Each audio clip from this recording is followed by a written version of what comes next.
Alors, est-ce que le projet des 24 heures, donc concernant le journal Le Souverain, te touche? Est-ce que c'est quelque chose qui t'a fait peut-être venir à Moucron?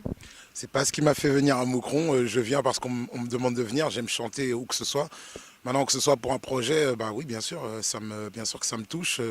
Si ça peut aider de chanter un concert, de chanter mes chansons, à défendre une cause, bien sûr, je peux pas être contre, quoi. Puis surtout, oui, tout ce qui concerne l'Afrique, moi, forcément, je suis touché. Moi, je suis du Nigeria. Mes deux parents sont du Nigeria. Je suis né en France, mais bon, je me sens quand même concerné par ce qui se passe en Afrique et notamment même au Congo, bien sûr.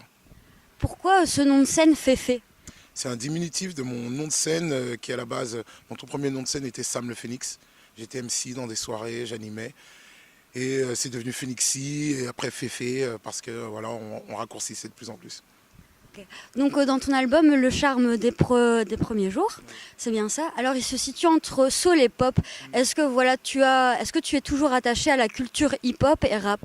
Complètement, parce que t'as oublié de noter rap aussi, quoi. Je pense qu'il y a beaucoup de rap dans cet album, mais la manière dont je le mélange, ça ne se voit plus et c'est ce que je voulais. Je voulais qu'il n'y ait plus de barrière entre les styles, justement, quoi.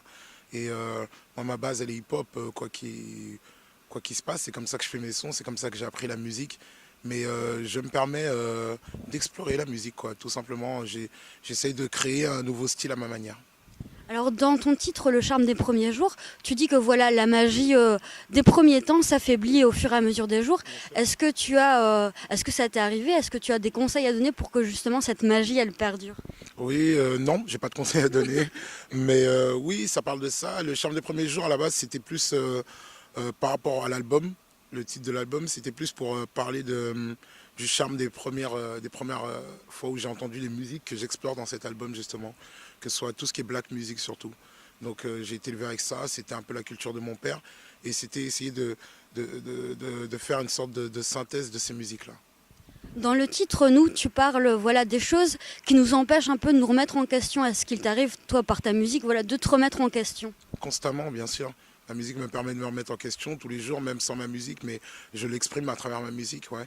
Je me pose des questions aussi à moi-même. Est-ce que le morceau Nous, c'est le concept de ce morceau, c'est plus de se dire que même quelque chose qui se passe à l'autre bout du monde ou quelque chose où on se dit on n'est pas concerné, quelque part on est concerné ou on a une part, quelque part de responsabilité. C'est un peu ça. Qu'est-ce que tu aimerais faire passer donc par ta musique comme message? Euh, la musique, je vois ça comme un lien. C'est un des seuls endroits, par exemple, quand on fait des concerts où on a des gens de différentes catégories sociales, différents âges, qui peuvent se réunir et kiffer, tu vois, pendant une heure et quelques, quoi. Donc c'est ce que je trouve magique avec la musique et c'est ce que j'essaie de faire. J'essaie de faire kiffer et de rassembler. Tu parles d'amitié, de rassemblement. Est-ce que l'époque Sayan Soupakrou te manque? Est-ce que tu es nostalgique de cette époque-là? Je suis un nostalgique de tout à chaque fois, quoi, mais je suis je suis bizarre, je ne sais pas si ambivalent, ça peut être le bon terme, mais j'aime pas regarder en arrière. Voilà. Parce que j'aime pas les regrets, j'aime pas les si, j'aurais dû, tout ça, c'est pas dans mon langage, j'aime bien avancer tout le temps. Donc même au temps de Sayan, on faisait quelque chose et je regardais pas en arrière, j'avançais, quoi. Donc oui et non, je suis nostalgique, oui et non, on n'a qu'une seule fois 20 ans et je pense que faut savoir avancer, ouais. Ok, donc voilà, tu as fait une carrière solo. Est-ce que c'était une évidence pour toi? Pas du tout. Non, moi je pensais que j'allais toujours être en groupe parce que voilà, je me sentais pas assez intéressant pour faire une carrière solo. Et mais je sais pas, c'est venu parce que j'arrive pas à arrêter de faire de la musique, quoi, tout simplement. Tu as attendu, je pense, 4 ans entre ton premier et voilà, ce second album. Pourquoi avoir attendu aussi longtemps? J'ai pas vu le temps passer, pour dire la vérité. Et voilà, et surtout après la sortie de l'album, j'ai tourné plus que je ne pensais. Voilà, il y a eu un succès, c'était cool. Et voilà, et j'avais aussi des enfants encore en bas âge, quoi, que j'avais envie de voir grandir, passer du temps avec, tout simplement. Il y a un titre qui m'a marqué, c'était Vilain petit canard. Alors est-ce que tu te considères encore comme un vilain petit canard aujourd'hui? Ouais, bien sûr, parce que on n'arrive pas à saisir, à me catégoriser, on va dire.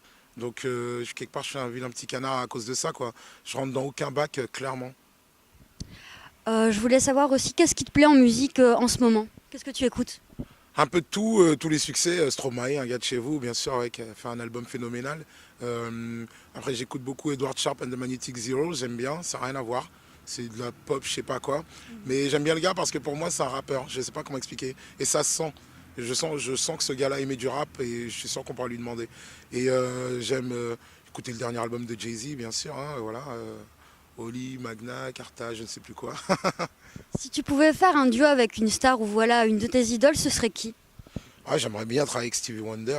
Voilà, hein, si on peut ne pas s'en empêcher hein, de rêver. Ah, ce serait un kiff, quoi, vraiment. Hein, je sais pas ce que je ferais avec, mais pouvoir côtoyer ce grand homme, ce serait un vrai kiff. Est-ce que voilà, tu pars bientôt à l'Olympia? Est-ce que tu peux en dire plus sur cette date de concert et ce que ça va être? Est-ce que tu as hâte? J'ai hâte et j'ai peur en même temps. C'est toujours, c'est un Olympia, quoi, tu vois. Ça va être sur Paris. Je stresse pas pour l'instant. J'avoue, je le visualise pas encore vraiment, quoi. Mais voilà, j'espère juste que ça va être la fête. C'est surtout ça. Donc on se donne rendez-vous le 14 octobre à l'Olympia, mais aussi ce soir à Moucron. Est-ce que tu connais le public moucronois? Pas du tout. Et j'ai hâte de voir. On va voir ce que ça donne.